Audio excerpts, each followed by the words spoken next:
Hey, they're here, so welcome to the Hjerde channel, welcome back to the Through the Lenses series, the series where we stick a camera in front of the lenses of our VR headsets to see which one is the best, which one is the right for you. Now, I'm testing some water series because usually I make a review before actually going to the Through the Lenses videos for a headset, but because there's so much to discover about the Bigscreen Beyond, the world's smallest virtual reality headset, I kind of wanted to at least share with you the quality of the screens right away. Bear in mind though that this is a pre-production unit, so that means that things might change and could possibly change in the future. That's why I'm making this video right now, and then when this is gonna be released at the end of the year, where we're gonna make another video, of course, with the new upgraded visuals, if there's any. I feel so Ready Player One with this thing in here. But hey, let's buckle up, because in this video we're gonna compare the Bigscreen Beyond with a resolution of 2560 by 2560 each eye micro OLED displays running up to 90 Hz and custom extra tiny pancake lenses, the well-known king of clarity HP Reverb G2 with a resolution of 2160 by 2160 each eye LCD display running up to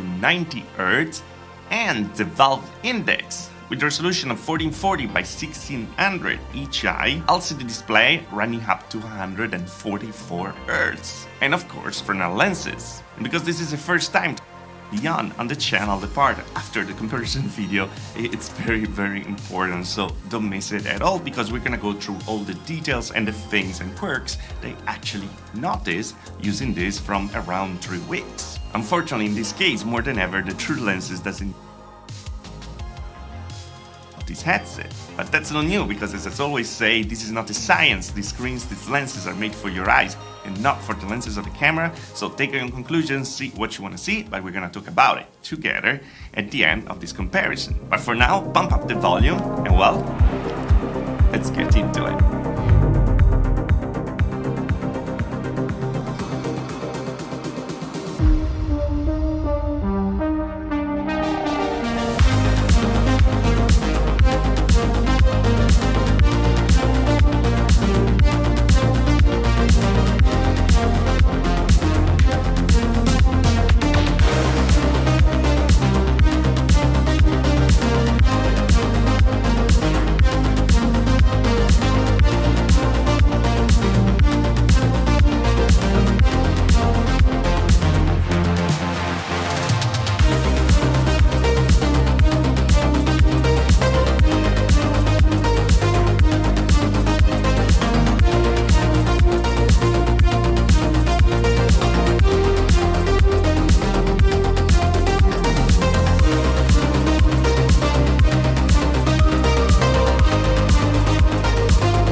Alright, and here we have it. This was the comparison between the Bigscreen Beyond, the Valve Index, and the Reverb G2, and I really hope you enjoyed it. Again, this is a pre-production unit, so many things could change actually in the future with different improvements in software and also in hardware, of course. But it should be pretty similar to what we have right now anyway. Alright, so let's start on the way saying that the images could be crisper than what you actually saw in the True Lenses video, because this is a particular mode where it actually runs at 75 Hz at full resolution, so 2560 by 2560 each eye. But when I was trying to record it, that gave me an incredible amount of flickering, and because I didn't want to give you any seizure, well, I decided to run it at 90 Hz, where it actually runs at 2160 by 2160 each eye as a resolution, then upscale it in the headset again to 2560 by 2560. At 90 Hz, the image feels a bit softer, while at 75 Hz, it feels like crisper. It's just weird that they went for 75 Hz instead of 72,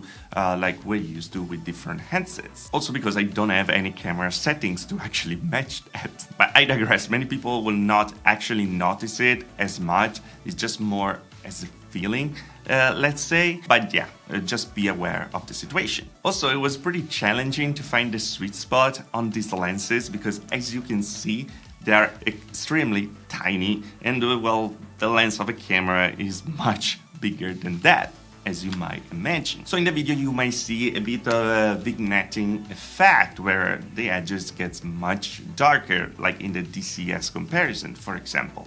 And that's because finding the spot where actually could focus really well on the text, well, I was getting a bit very close to the edge, and that was very, very easy to reach. Now, while using it, it's actually something that I noticed with my eyes as well. So the field of view is around 90 degrees. If I test it in the FOV test, it's very similar to the one on the Quest, for example. But yeah, unless you see it exactly in the point that you should see that, the image gets pretty blurry on the edges. Luckily, the Beyond comes with a custom fit. So well, it's made with a scan of your face, so the screen should sit in the right way. Now, mine is a bit weird, that's why I had to cut some pieces. But we're gonna talk about it more in my review video. So it doesn't fit perfectly, so maybe that's why I'm noticing that vignetting. Also, I noticed some blobs of light that is due to some actually grease that remained in the lenses. I would say it's due to some grease in the lenses and something that they have to fix in the manufacturing. I talked with Darshan, the CEO of Bigscreen, and it's something they're aware of and are already working on improving the manufacturing for that for then in the release. So from all these little things they're actually mentioning, it seems like the experience was very bad, but it's quite the opposite. In fact, I would say this is the most lifelike experience in a VR headset I actually had so far, because not seeing at all the screen door effect, everything feels like so crisp, so vivid, with these OLED displays, so realistic that it's kind of hard to go back to even the king of clarity, the G2, where it actually looks like you're looking in a video game. Instead, I don't know, the Beyond gives the different feeling of a kind of being there a bit more. Unfortunately, the FOV is not the biggest, and I have in this case this vignetting effect, and so it gets blurry pretty fast. So even just aiming down in a rifle, it gets a bit more difficult, but wow, I'm impressed. Another thing you might notice in the True Lenses video is the colors are actually warmer than the other headsets, and I think there's something they should fix. I actually talked about it with them, and it's a calibration thing right now. I set the camera to a fixed white balance every time that I do the True Lenses videos, so yeah, this is definitely a bit warmer than what I would like to. And weirdly enough, also more contrasty than I would like to, because sometimes you lose all the details in the black areas while playing, and it becomes very difficult to actually play dark games. But I'm sure that all of these can actually be solved by software very fast, because on the base we have the micro OLED displays, and that means that the blacks are absolutely fantastic, and you can notice the Elite Dangerous part of the video where like extra deep because those parts of the screen get completely turned off and the colors are super vibrant. Now, I was running this 100% of brightness. You can actually go up right now to 250 in brightness, but the fan in here is gonna go like nuts. So I didn't do that because, as always, I give an experience of the default way a manufacturer actually release the headset, presents the headset in this case. But yeah, if I have to give a comparison right now between the three headsets, I have to say that all of these actually have something to really brag about in terms of quality. The Bigscreen Beyond is the more realistic of the bunch, is the one that feels more real when you wear it and doesn't feel like a video game at all when you actually use it. The G2 is always crazy, the clarity you can achieve with that. I don't know what they did with the screens. They're absolutely magical still right now, and for the price point it's actually incredible. And the Valve index, well, is still the only one that arrives to 144 or 120 Hz, and that's always very fast and smooth. So the Beyond is not going to be the index killer, not completely, let's say. It's just so impressive what they were able to achieve in this form factor. Like, look how small this thing is. It's crazy. Anyway guys, this was my first Through the Lenses video with the Bigscreen Beyond. The next time is gonna be with the Quest 2 and the Quest Pro, that I think is very interesting to see compared to those as well, because the Quest 2 is a great price point, 120 Hz, and the Quest Pro has those new frontal lenses and new screens with dimming zones that are absolutely fantastic as well, and they're very clear, even if the screen effect is a bit more noticeable. So I can wait to see it, compare it to them, and stay tuned because the first review of this pre-production unit is gonna arrive soon, so you're gonna be able to decide even better if something that interested you or not. Let me know which one you prefer, and is this something that will entice you? Let me know down below. And as always guys, if you liked the video, like. If you didn't like the video, dislike. Subscribe to the channel for more VR tech. If you love the channel, there's a join button on there. Little on further, also the Patreon. Thanks all the Patreons for joining the channel, of course. And I see you guys in the next video very soon. Thanks for watching. Ciao.